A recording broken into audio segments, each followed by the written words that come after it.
Imagine waking up one morning and discovering strangers in Europe just shared your entire continent amongst themselves. No Africans in the room, no consultation, no respect, no regard. That's the Berlin Conference. A conference that didn't just redraw maps, it redesigned minds all across Africa. And Africa is still healing from that up until today. It happened in Berlin, in a polished room filled with representatives from 14 European countries. They gathered around long tables, maps spread out, borders drawn.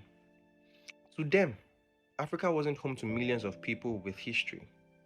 It wasn't home to millions of people with kingdoms.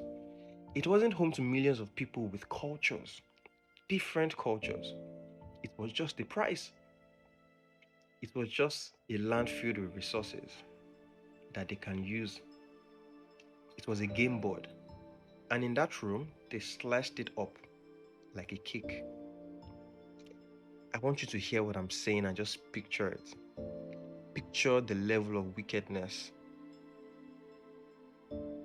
So Germany took Namibia and Tanzania. Britain grabbed Egypt. They grabbed Nigeria. They took South Africa. France stretched from Congo to Senegal. Borders were drawn across deserts, across rivers. They didn't even care. What was where? They just drew it. They just drew the lines. They split kingdoms.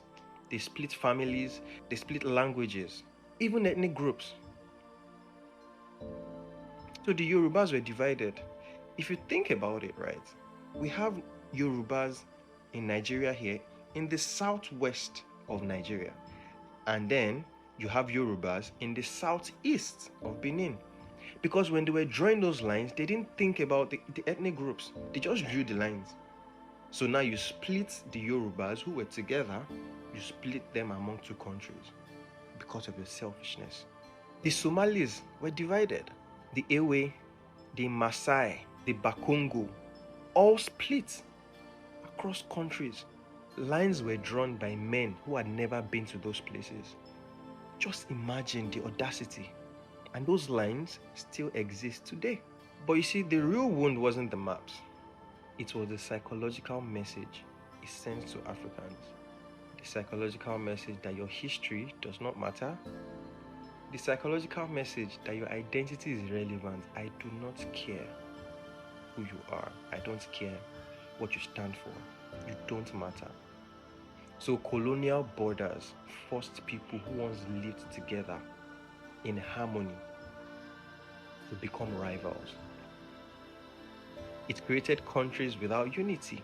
So Yorubas here now, they are different from Yorubas in Benin Republic. Because of course, they are different countries, so in your mind, they are different. When you control borders, you control identity. Obviously, because borders are gates. When you divide people, you weaken them. The colonizers understood this. And that's why Africa's journey today, from Lagos to Nairobi to Kigali, is not just about development. It's about undoing decisions made in a room thousands of miles away by men who never imagined Africa would rise again. But guess what? Africa will rise because we are going to get our identity back and fight this slave mentality that we have all around Africa. It's going to happen. The moment enlightenment begins, that's the moment progress starts. It's a battle, it's a war. You need to fight. Mentally, physically, economically, diplomatically, every way you can, you fight. The Berlin Conference didn't break Africa forever, but it did break the illusion that the world will ever play fair. They will never play fair.